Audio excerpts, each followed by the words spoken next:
guys, it's Gary Vay, Nerdchuck, and you're listening to the Front Row Entrepreneur Podcast with our girl, Jen. This episode actually started as a live stream on Facebook, and while I don't think that generally speaking, live streams translate well to podcasts, as it turns out, this one turned out pretty well with a little bit of editing. And I wanted to share it with you because I really enjoyed having this conversation, and I think you might enjoy it too.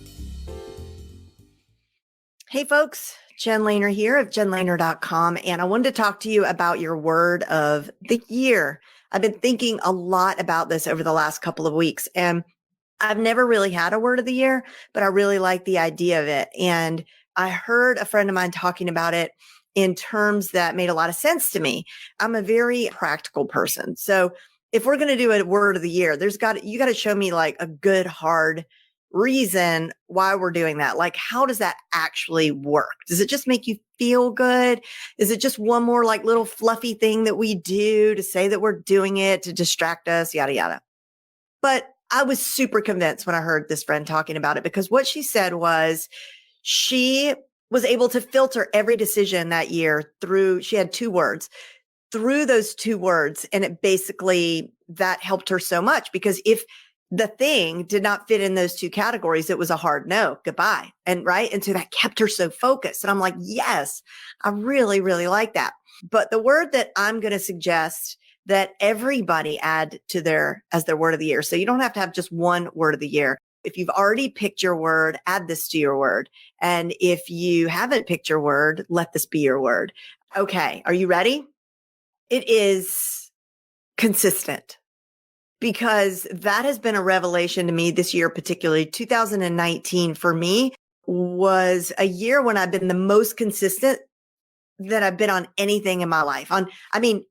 I was consistent on so many things all year long, and it pays off exponentially when you are consistent. So if you do something small, but good for you, good for your business, every single day, there's an exponential reward. There's an exponential effect. So let's think of some ways that you can be consistent, and let's make it gentle enough and doable enough that it's not, we are not going to consistently climb a mountain every day. Like, that's not what I mean. And the other thing is, consistency does not it's not synonymous with every day or perfection. So let's talk about some things that we want to be consistent with and realistic ways that we can be consistent.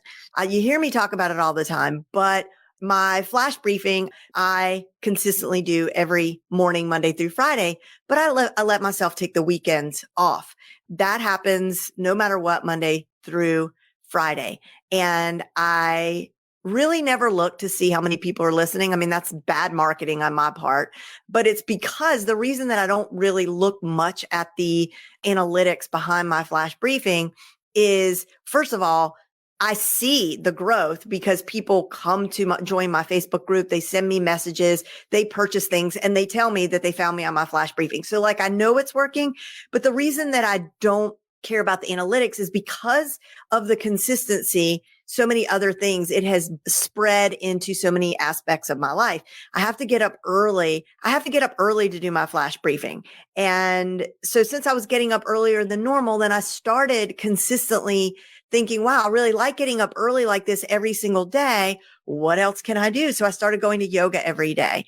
Now it's like yoga / walking every day. Either way, consistently, I'm doing that because consistently I'm already up.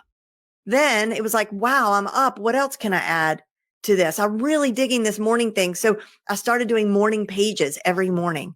Again, I give myself the weekends off, but it was like, wow. And now I'm like this consistent person. And guess then what happened? So then this feeling of like, wow, like I think I've turned into a very disciplined person. Like who thought that was going to happen? With my bed made, journaling done, exercise done, content created. And so I felt differently about myself. And so I started eating better. Right. And sort of, I have just shifted over the course of about 3 years, really 4 years, like the whole way, my whole lifestyle has changed.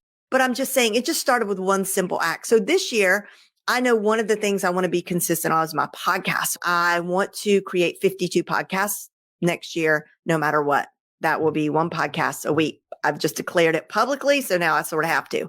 What is it that you would like to do consistently? I mean, and I would like you to be thinking about content creation specifically, because so many of us will watch a really inspiring webinar or we'll watch a course and someone will make a case for something, right? I'm guilty of that. You might hear me talk about Alexa flash briefings or somebody else talk about Pinterest, and Pinterest is just the greatest. And you're getting hit with all these things. You're like, oh, I need to do that. I need to do that. I need to do that.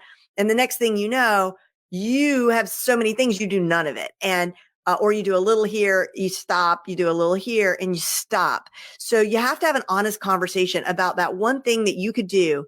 And I would like it to be every day, so it feels truly consistent, right? Like an everyday thing that you could do, or Monday through Friday. What could you do that is doable for you and that you kind of enjoy? Because that's important. So I'll give you an idea. There's a website called Quora.com, Quora.com. And Quora is a place where it's like Reddit. People go and they ask questions and anybody can answer them. And you could make it a habit to answer one question a day on Quora. Guess what happens? It's so cool. So if you were to do that, Quora, it's like Medium, is going to get your content seen by more people. You're going to be seen as an expert over on that platform. You can add links and video and all sorts of stuff to any post over there. Okay. It's highly, highly searchable. And also you get your own like unique URL page of all the questions you've ever answered. So you could say, for example, you just want to answer questions. Mike could just go to Quora and every day answer a question. Let's just say Monday through Friday. Mike answers a question every day that is in the financial realm, because Mike is all about finances, right? Personal finances, financial planning, all that kind of stuff. So he picks maybe even like a little pocket niche of that, and he answers that every single day. That takes him 5-10 minutes. He's created content that day. And no matter what else he does for the rest of the day, he's created content. And again, it's just little. But if he looks back 365 days from today, when he started doing the Quora, it's a masterpiece, right? It is a masterpiece of content, and he can do so much with that and repurposing that content later. Consistency is so hard because we say, I'm going to get up at 5 a.m. every day and go to the gym. No, you're not. Yeah, that's so hard. I mean, you might get to that, right? Like, so maybe it's better to start small, like a little small thing. I'm going to get up, and the minute that my feet hit the ground, I'm going to do 5 push-ups. I'm going to do 5 push-ups every day. And actually, I've started doing that. 5 push-ups every day. Who can't do that? It's so easy. And then, of course, it's like any building a habit, then you just do it on autopilot. And here's the other thing. Once you do this, and like it builds so much confidence in yourself that you actually could do this and that you did do this. You just feel so strong and confident, and creating new habits becomes a superpower. Suddenly, like you've unlocked something because you're like, if I could do this, oh, I could build this habit. And it becomes a game. It becomes fun. Like what can I challenge myself with next, you know? And it's absolutely thrilling. So you can do this any time of year. I just really love this time of year because it's not about a resolution and it's not about an intention. It's a commitment, right? You're going to make a commitment to yourself to do this one little thing consistently. Like, what is that going to be? Let's talk about health. Let's talk about our diets. You know, do you have to give up all carbs?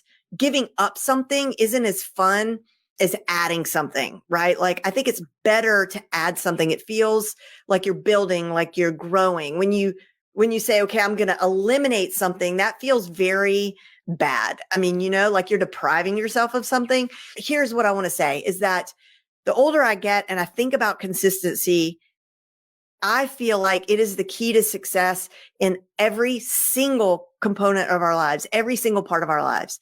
To be successful as a parent, you need to be consistent. We're not always going to be consistent, but like that's what we strive to be. Like our kids need to know that we are consistently there for them.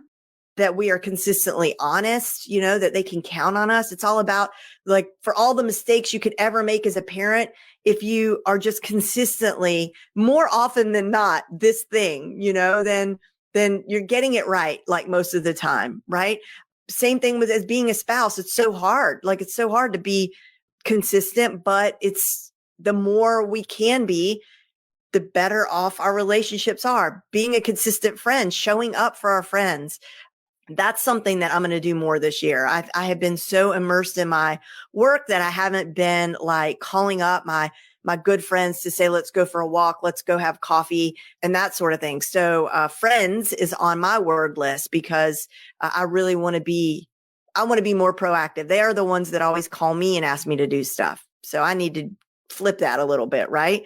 So what else? So consistency in work, obviously, we're going to circle back at the end to our work, but consistency, parenting, consistency with our partners, consistency with our health and the way that we live, getting to bed early or at a decent time every night, waking up at the time that works best for us and serves us best. Because I'm not going to say get up early because that doesn't necessarily work for everybody.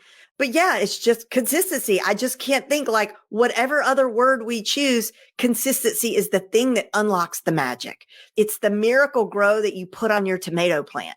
It's everything. And it doesn't have to be hard. That's the thing. Like, consistency just seems so like drudgery, boring, no room for spontaneity, but that's not what it is at all. It is showing up for yourself regularly. So now I want to tie it back in, circling back to business and developing, growing our audiences and making more sales.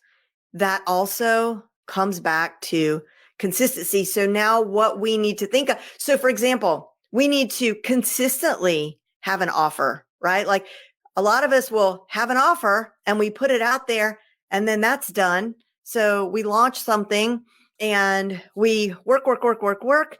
And then that happens. And then what happens after that? Your offers need to be consistent, unless it's just like a one-time thing that you're doing for people.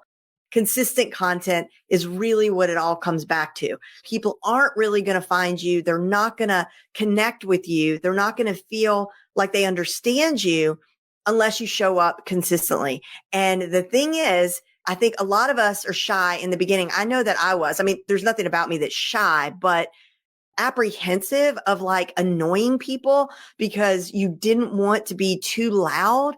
And I think that's natural. But as we all know, like, there's a lot of noise and people are so busy. So I appreciate it so much when that creator is back, and maybe she's talking about the same thing. It's all good. I don't care. You don't care either. I just published the exact same post on my business page that I posted yesterday, but I had to make a few changes, but I just decided not to delete the original one. I don't care that they're kind of like two posts back to back, because I know that you, the viewer, you're not coming to my business page like that. You're seeing content in your stream, and that's how I'm showing up to you. So you click on that. You're not like, wonder what Jen's up to today, and then going over to my Facebook business page. That's not how we do things. Just, can you brainstorm some things, and we can brainstorm together some things that you can do content wise consistently, truly being completely honest with yourself. Like, what could you do on a regular basis every day, allowing for weekends off because everybody needs a break? What can you do? What kind of content can you commit to for every day? And I would even say, if you could just consistently go live every Tuesday, every Wednesday, where people start to anticipate that, people will start to anticipate that. You will, of course, remind them via email, with your Facebook post, whatever it takes. You're going to make sure that people understand that you're going live every Monday through Friday at 2:00. You're every Wednesday, whatever. It's all about consistency. And it won't even be a year from now when you look back and go, holy cow, look at what I built. It will be 30 days from now. It will happen. It happens very quickly. It might be that for your consistency, you just say, all right, every day I'm going to show up in my stories, and you can just scribble down right now, like there should be a combination of things. And not trying to promote my new content planning system, frontrowceo.com/planner, but my content system is all about this, which is actually, you just sort of start with one piece of anchor content, right? So if you, that might be a podcast, it might be a live stream. And then you could make it so that every day in your stories, you talk about some component of that piece of anchor content. And you consistently do that just every day in your stories. So be thinking about that, because stories are super powerful. And now you could, when you post to your Instagram stories, you can at the same time post to your Facebook stories. So that's a really easy way to show up consistently. What's something else that is a powerful way to be consistent? Email. If you like to write, then just sending out consistent email, not sales emails, but like really thoughtful, consistent emails, the way that, you would write a handwritten letter. And hey, maybe that's your jam. Maybe you love to sit down and write handwritten letters, or maybe you don't want to write everybody a handwritten letter, but you hand address the outside of the envelope and you print copies of a letter that you send to everybody on Monday every week. And they come to look forward to this snail mail. And maybe you don't do that with your whole audience, but for the 20 people who have ever been your customers, the 100 people who have ever purchased anything from you from $1 to $10,000 and on, you're going to send them something in the mail every week consistently. And they know that that's coming. Wow. Can you imagine the impact that would make? Huge. Consistency. We talked about how it's not an intention. It's not a resolution. It's more of a declaration. It's more of a commitment. Whatever your word is, please add consistency as your second word or your third word. Okay? Top it off with consistency. See you later.